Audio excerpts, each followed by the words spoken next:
So hello everyone, आज के इस वीडियो में जो हम लोग टॉपिक डिस्कस करने वाले हैं वो आपका chapter electrostatic potential and capacitance का टॉपिक है, dielectrics and electric polarisation.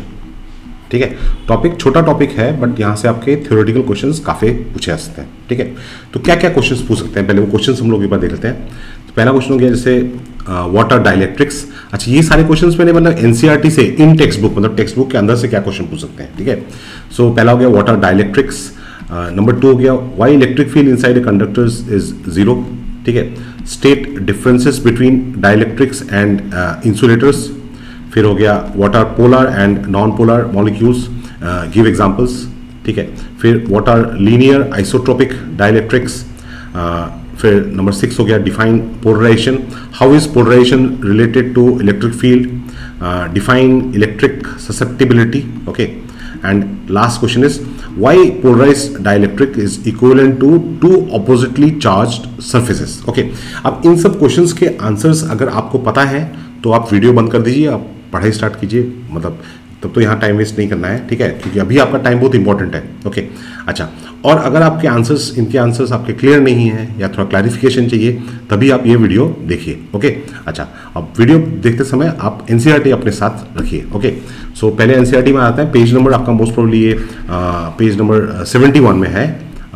Topic आपका 2.10 डाइलेक्ट्रिक्स एंड पोलराइजेशन। ओके, सो पहला क्वेश्चन हो गया व्हाट आर डाइलेक्ट्रिक्स। तो यहाँ पे पहला एक सेंटेंस दिया हुआ है, dielectrics are non conducting substances. Okay, but non conducting तो इंसुलेटर भी होता है, तो इंसुलेटर से क्या डिफरेंट होता है।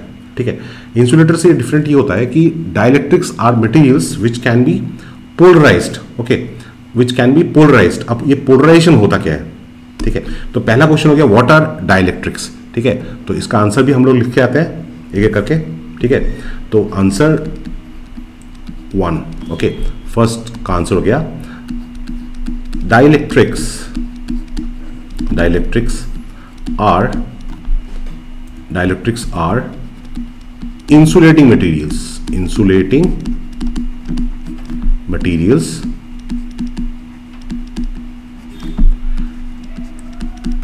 which can be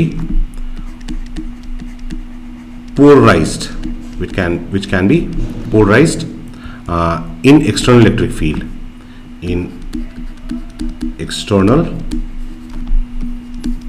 electric field, ठीक है, इनफैक्ट जो फर्स्ट क्वेश्चन है ना, जो उसका क्वेश्चन व्हाट आर डाइलेक्ट्रिक्स, तो उसका जो डेफिनेशन है, और जो थर्ड क्वेश्चन, ठीक है, third question state the differences between dielectrics and insulators, तो इसको हम लोग कंबाइन कर सकते हैं। जो थर्ड है आंसर 3, तो आंसर 3 में तो आप पहले तो डाइलेक्ट्रिक्स के बारे में लिखिएगा।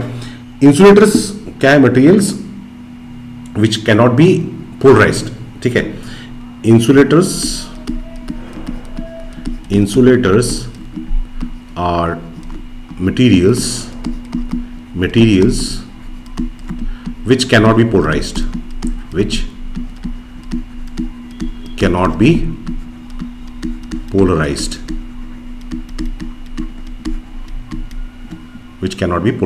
अच्छा, ये वीडियो मैं बना रहा हूं बेस्ड ऑन कि आपने कुछ तो एटलीस्ट ऊपर का कुछ तो नॉलेज है। ठीक है, और अगर आपको नहीं भी होगा तो पूरे वीडियो में आपको सारी चीज़ें आपको अल्टीमेटली क्लियर हो जाएगी, उसका चिंता करने का जरूरत नहीं है। ठीक है, तो ये हो गया। तो डाइलेक्ट्रिक्स का, अगर डाइलेक्ट्रिक इंसुलेटर का डेफिनेशन आता है तो ये आंसर 1 और 3 आपका कंबाइन हो जाएगा। ठीक है, फिर आपको पूछा है why electric field inside conductors is zero. ठीक है, तो इलेक्ट्रिक फील्ड क्यों जीरो होता है, तो यहाँ पे आपका एक्सप्लेनेशन यहाँ पे दिया हुआ है कि कंडक्टर्स में आपके फ्री चार्जेस होते हैं। ठीक है, कंडक्टर्स हैव फ्री चार्जेस। ठीक है, तो ये बेसिकली कंडक्टर का डायग्राम है, बट उससे पहले मैं आपको समझा देता हूँ होता क्या है। आंसर 2, इलेक्ट्रिक फील्ड क्यों जीरो हो रहा है। ठीक है, आंसर 2, देखो ये आपका एक कंडक्टर है।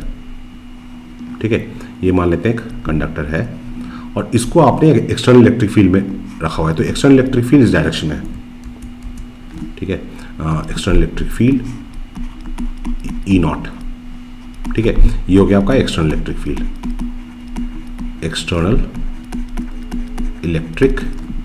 फील्ड। ओके, अच्छा, अब ये जो मैं एक्सटर्नल इलेक्ट्रिक फील्ड ऊपर मार्क किया है ना, इसका मतलब ये नहीं कि एक्सटर्नल इलेक्ट्रिक फील्ड कंडक्टर के ऊपर है, मतलब जिस स्पेस पे कंडक्टर है उस पूरे स्पेस में एक्सटर्नल इलेक्ट्रिक फील्ड है, ठीक है, और उसका डायरेक्शन मैंने मार्क किया हुआ है। अब क्या होता है कि कंडक्टर में तो फ्री चार्जेस होते हैं, तो फ्री चार्जेस क्या होंगे, जो निगेटिव चार्ज होंगे वो इलेक्ट्रिक फील्ड के ऑपोजिट डायरेक्शन में मूव करेंगे, तो कंडक्टर के यहाँ पे एक्यूमुलेट होंगे, ठीक है।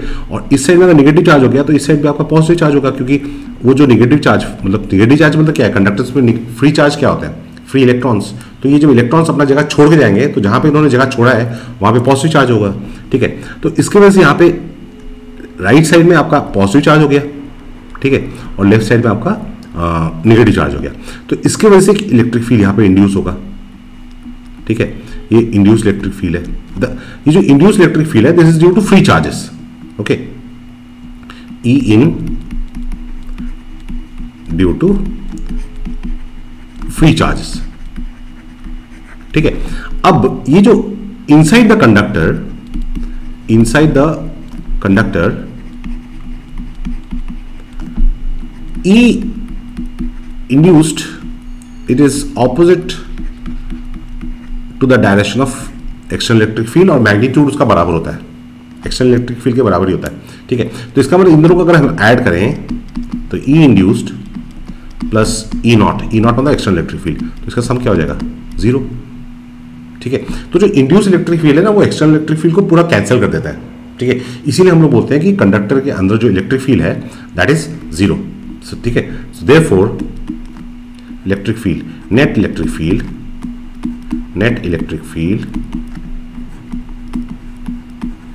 inside a conductor is 0, ठीक है। तो ये हमको सेकेंड क्वेश्चन का आंसर मिल गया कि Y electric field inside a conductor is 0। Third हो गया हमारा स्टेट द डिफरेंस, हम लोग ऑलरेडी डिस्कस कर लिया। फोर्थ हो गया what are polar and non polar molecules, ठीक है। पोलर मॉलिक्यूल्स और नॉन पोलर मॉलिक्यूल्स क्या है, ठीक है। तो यहां पे उसका एग्जांपल दिया हुआ है, जैसे आपका एग्जांपल्स क्या क्या दिया हुआ है, some of examples of polar and non polar molecules. तो H2 और CO2 आपका नॉन पोलर है और HCl और H2 आपका पोलर मॉलिक्यूल है। अब होता क्या है देखो, नंबर ये हो गया नंबर 4, है ना, नंबर 4। तो आंसर नंबर 4। अच्छा, उसको समझने से पहले हम लोग समझ लेते हैं कि कब बोलते हैं पोलर। देखो हम लोगों ने एक चीज पढ़ा था, डाइपोल में क्या होता है कि एक आपका नेगेटिव चार्ज होता है और एक आपका पॉजिटिव चार्ज होता है, ठीक है। और उसके बीच में डिस्टेंस जो होता है उसको हम लोगों ने मार्क किया था ट्वाइस से, जो ट्वाइस से था वो नेगेटिव चार्ज से पॉजिटिव चार्ज की तरफ था, ठीक है। और जो डाइपोल मोमेंट था उसको वो था product of charge and length of the dipole, ठीक है। अब लेंथ ऑफ द डाइपोल हम लोग मेजर करते हैं negative charge to positive charge, तो डाइपोल मोमेंट भी होता है from negative charge to positive charge, ठीक है। अच्छा, अब जो नॉन पोलर मॉलिक्यूल्स होते हैं, नॉन पोलर मॉलिक्यूल्स, ठीक है, नॉन पोलर मॉलिक्यूल्स, ठीक है। अब इसमें नॉन पोलर मॉलिक्यूल्स में आपका जैसे एग्जांपल दिया हुआ है H2CO2, ठीक है, H2 non polar molecules H2CO2। तो यहां पे क्या होता है ना, जो मॉलिक्यूल्स में एटम्स होते हैं, एटम्स में आपके चार्जेस होते हैं, पॉजिटिव चार्ज नेगेटिव चार्ज। तो नॉन पोलर मॉलिक्यूल्स में क्या होता है, जो पॉजिटिव चार्ज का क्लाउड है, ठीक है, और जो नेगेटिव चार्ज का क्लाउड है वो दोनों मतलब एक ही लोकेशन में होता है, उसका सेंटर का लोकेशन। जैसे हम लोग क्लास 11 में हम लोगों ने पढ़ा था ना, जैसे बॉडी है तो उसमें मास डिस्ट्रीब्यूट M1 M2 M3 ऐसे मास डिस्ट्रीब्यूट होता है। तो हम लोग एक पॉइंट लेते थे सेंटर ऑफ मास, तो उसमें हम लोग एज्यूम करते थे पूरे बॉडी का मास कॉन्सेंट्रेटेड है। वैसे ही यहाँ पे जो पूरे पॉजिटिव चार्ज का जो कॉन्सेंट्रेशन है वो एक पॉइंट में और नेगेटिव चार्ज का कॉन्सेंट्रेशन भी एक ही जगह। तो ये जो कॉन्सेंट्रेशन है ना पॉजिटिव चार्ज और नेगेटिव चार्ज का, वो एक ही जगह पे होता है। तो एक ही जगह पे पॉजिटिव नेगेटिव चार्ज अगर हो गया तो जो यहाँ पे जो डाइपोल तो फॉर्म ही नहीं होगा, क्योंकि यहाँ पे डाइपोल का जो लेंथ है, ठीक है, डाइपोल का जो लेंथ है मतलब ट्वाइस है, वो तो यहाँ पे 0 हो जाएगा, क्योंकि पॉजिटिव चार्ज नेगेटिव चार्ज एक ही जगह में है। तो इसलिए यहाँ पे इन मॉलिक्यूल्स का जो डाइपोल मोमेंट होता है वो भी 0 होता है। तो ऐसे मॉलिक्यूल्स को बोलते हैं नॉन पोलर मॉलिक्यूल्स, ठीक है, मॉलिक्यूल्स विद 0 डाइपोल मोमेंट, ठीक है, molecules with zero dipole moment, zero dipole moment, dipole moment का नहीं है, ठीक है। बट जैसे अब पोलर मॉलिक्यूल्स, ठीक है, पोलर मॉलिक्यूल्स, पोलर मॉलिक्यूल्स में क्या होता है, पोलर मॉलिक्यूल्स, इसमें जैसे एग्जांपल दिया हुआ है HCl, ठीक है, और एक एग्जांपल उन्होंने दिया है H2O, ओके, H2O, केमिस्ट्री में भी आप लोगों ने ये पढ़ा होगा, ठीक है।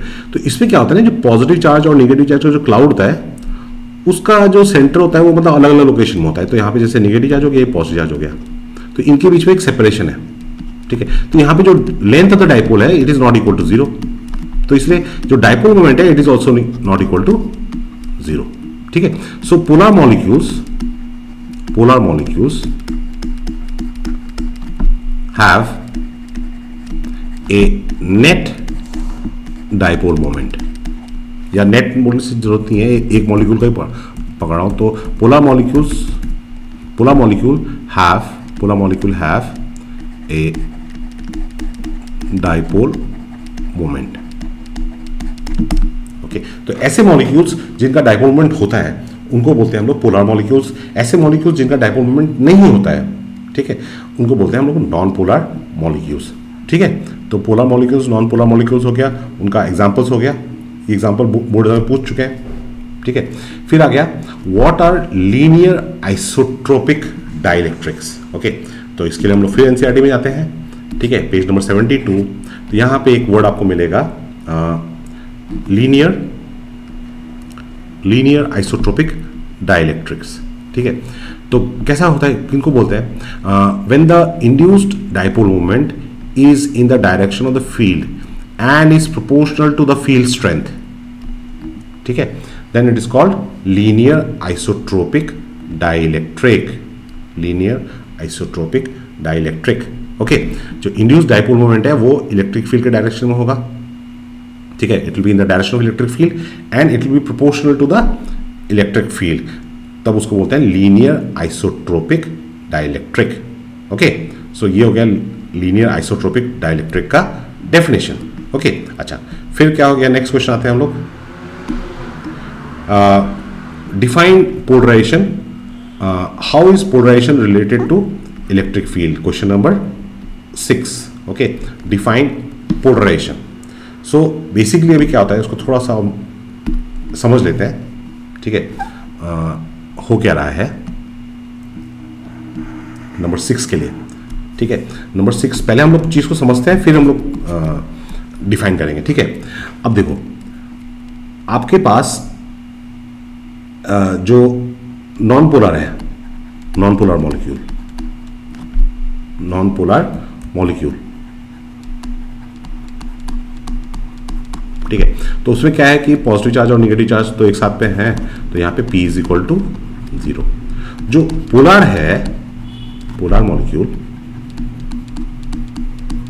ठीक है, उसमें क्या हो रहा है कि वो पॉजिटिव चार्ज और नेगेटिव चार्ज का क्लाउड अलग अलग जगह पे है, ठीक है। तो यहाँ पे जो डाइपोल मोमेंट है वो इंडिविजुअल मॉलिक्यूल का it is not equal to 0, मतलब इंडिविजुअल मॉलिक्यूल उसका डाइपोल मोमेंट है, ठीक है।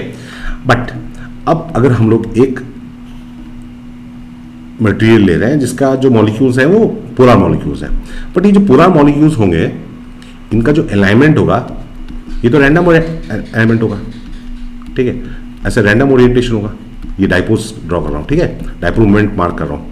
तो यहाँ पे आपका random dipole moment, random dipole moment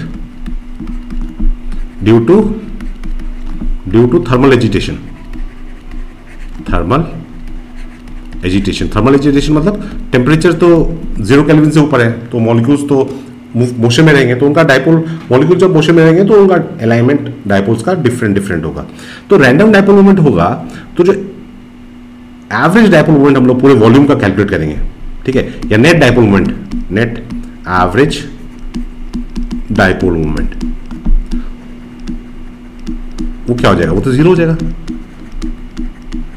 वो 0 हो जाएगा, ठीक है। तो मतलब वेदर देखो, नॉन पोलर जो मॉलिक्यूल था वो तो इंडिविजुअल मॉलिक्यूल्स का कुछ था ही नहीं, डायपोल मोमेंट था नहीं।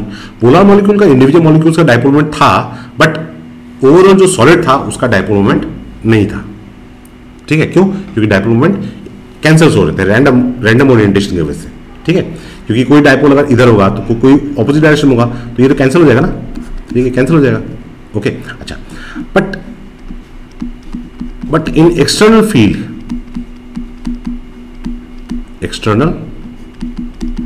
फील्ड, जब हम लोग एक्सटर्नल इलेक्ट्रिक फील्ड अप्लाई करेंगे, यहां पे इलेक्ट्रिक फील्ड 0 है, E naught is equal to 0। ठीक है, नो एक्सटर्नल फील्ड। अच्छा, बट जब हम लोग एक्सटर्नल फील्ड अप्लाई करेंगे, ठीक है, E naught equal to 0, external field apply कर रहे हैं, तब क्या होगा कि ये जो डायपोल्स हैं, ये डायपोल्स मतलब इन पे टॉर्क एक्ट करेगा। तो जो टॉर्क एक्ट करेगा तो ये dipoles they will start rotating. ठीक है, तब उनका अलाइनमेंट होगा। ठीक है, यहाँ पे डायग्राम में आपका दिया हुआ है, देखिए, नॉन पोलर मॉलिक्यूल्स। तो नॉन पोलर मॉलिक्यूल्स में क्या हो रहा है कि जब इलेक्ट्रिक फील्ड 0 है, एक्सटर्नल इलेक्ट्रिक फील्ड 0 है, ठीक है, ये एक्सटर्नल इलेक्ट्रिक फील्ड है, तो पॉजिटिव चार्ज नेगेटिव चार्ज एक ही जगह में है। ठीक है, बट जब मैंने इलेक्ट्रिक फील्ड अप्लाई किया तो पॉजिटिव चार्ज नेगेटिव चार्ज उनका सेंटर अलग अलग जगह पे आ गया, तो यहाँ पे उन्होंने डायपोल मोमेंट डेवलप कर लिया। ठीक है, अच्छा, ये तो क्या non polar molecules. Polar molecules में क्या हो रहा है? पोलर मॉलिक्यूल्स में जब एक्सटर्नल इलेक्ट्रिक फील्ड 0 है, तब ये जो डायपोल्स है इनका रैंडम ओरिएंटेशन है, ये रैंडम ओरिएंटेशन है। ठीक है, बट जब हम लोगों ने इलेक्ट्रिक फील्ड अप्लाई किया, ई नॉट इक्वल टू 0 मतलब एक्सटर्नल इलेक्ट्रिक फील्ड आप अप्लाई कर रहे हो, तो ये सारे डायपोल्स रोटेट कर रहे हैं। अब रोटेट कर रहे हैं, देखो यहाँ पे पॉजिटिव निगेटिव सब जहां तहां पे था, बट जब रोटेट किया तो सारे पॉजिटिव एक साइड में आ गए, सारे पॉजिटिव एक साइड में आ गए। ठीक है, बट जो अमाउंट ऑफ रोटेशन है वो अलग अलग है, क्योंकि टॉर्क अलग अलग है। टाउ क्या था? Tau is equal to p E sine theta. तो यहाँ पे सबका थीटा अलग अलग होगा, तो टाउ भी अलग अलग होगा, तो टॉर्क अलग होगा तो रोटेशन भी अलग अलग होगा, amount of rotation, but direction of rotation सबका एक ही हो रहा है। तो इसकी वजह से क्या हो रहा है कि यहाँ पे तो हम लोग बोल रहे थे कि जब एक्सटर्नल इलेक्ट्रिक फील्ड नहीं है तो यहाँ पे जो डायपोल मोमेंट था वो 0 था। ठीक है, ओवरऑल डायपोल मोमेंट, बट यहाँ पे जब डायपोल मोमेंट है वो एक उसने डेवलप कर लिया है, it is not equal to 0, क्योंकि अभी रैंडमनेस कम हो गया है। ठीक है, तो ये जो डायपोल मोमेंट डेवलप किया है ना, that dipole moment develop per unit electric field is called polarisation. Okay, so यहाँ पे दिया हुआ है the dipole moment per unit volume is called polarisation and is denoted by P. अब देखो पी बोल्ड है मतलब वो वेक्टर है। ठीक है, अच्छा, how is polarisation related to electric field, ये भी एक क्वेश्चन था। तो जो पोलराइजेशन है, polarisation it is directly proportional to strength of electric field. ठीक है, polarisation is directly proportional to strength of electric field. Okay, polarisation यहां पे लिख देता हूं। ठीक है, ये कौन सा क्वेश्चन था? पोलराइजेशन का डेफिनेशन तो हो गया, पोलराइजेशन और इलेक्ट्रिक फील्ड के जो रिलेशन था, हाँ, नंबर 6। ओके, नंबर 6 डेफिनेशन हम लोगों ने पोलराइजेशन का लिख दिया है वहां पे, या यहां पे फिर से लिखता हूं। Polarization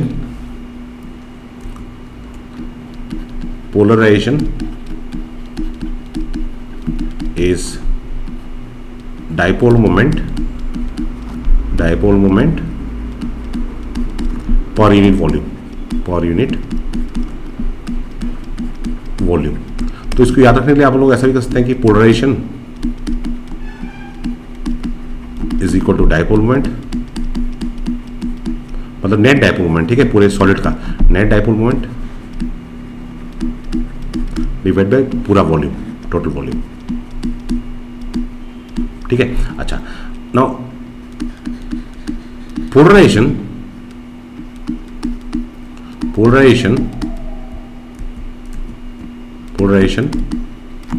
is proportional to क्या होगा? Strength of electric field.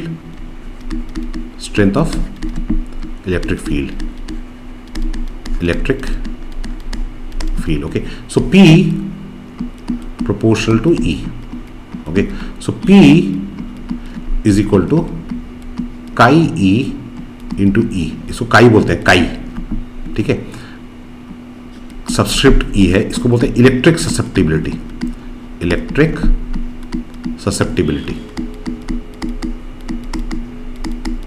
Okay, अब यहाँ पे एक क्वेश्चन पूछा था कि how to define electric susceptibility, ये भी क्वेश्चन था, है कि नहीं? Define electric susceptibility number 7। Okay, तो यहाँ से इलेक्ट्रिक ससेप्टिबिलिटी हम लोग कैसे डिफाइन करते हैं? इसी फॉर्मूले से हम लोग डिफाइन कर सकते हैं। काई ई क्या हो जाएगा? नंबर 7 काई ई, काई बोलते हैं chi, chi E is equal to P by E. ठीक है, तो electric susceptibility, electric susceptibility is dipole moment, polarisation, P तो पोलराइजेशन है, polarisation per unit electric field, polarisation per unit पर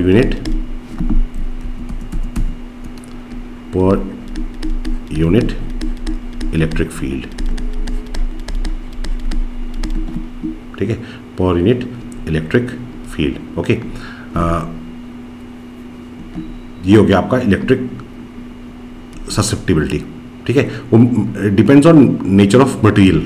ओके, अच्छा, अब लास्ट क्वेश्चन जो था हमारा कि why it is like two slabs और टू अपोजिट साइड्स और oppositely charge surfaces.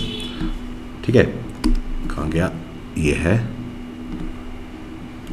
Y polarized dielectric is equivalent to two oppositely charge surfaces. Charge तो पूरे वॉल्यूम में डेवलप हुआ था।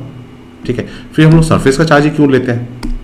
ठीक है, तो देखिए इसका एक्सप्लेनेशन आपका एनसीईआरटी पे ही दिया हुआ है कि ये जो आपका डाइलेक्ट्रिक है, तो इसमें जब डाइपोल्स अरेंज हुए ना, ठीक है, तो यहाँ पे क्या हो रहा है? देखो निगेटिव पॉजिटिव, तो ये पॉजिटिव और निगेटिव मिलके ये चार्ज कैंसिल हो जाएगा, ये पॉजिटिव निगेटिव ये चार्ज कैंसिल हो जाएगा, ये पॉजिटिव निगेटिव चार्ज कैंसिल हो जाएगा। बट जो सरफेस पे चार्ज है, ठीक है, जो सरफेस पे चार्ज है वो चार्ज तो रह जाएगा। ठीक है, तो एक सरफेस पे पॉजिटिव चार्ज हो गया और एक सरफेस पे यहाँ पे नेगेटिव चार्ज। तो इसीलिए हम लोग बोलते हैं चार्ज जो है वो सरफेस में है, अंदर का चार्ज जो है वो नलिफाई हो गया। ठीक है, thus polarized dielectric is equivalent to two charge surfaces with induced surface charge density sigma P and minus sigma P. ठीक है, एक्सप्लेनेशन देखो यहाँ पे दिया हुआ है, anywhere inside the volume, anywhere inside the dielectric volume delta V has no net charge.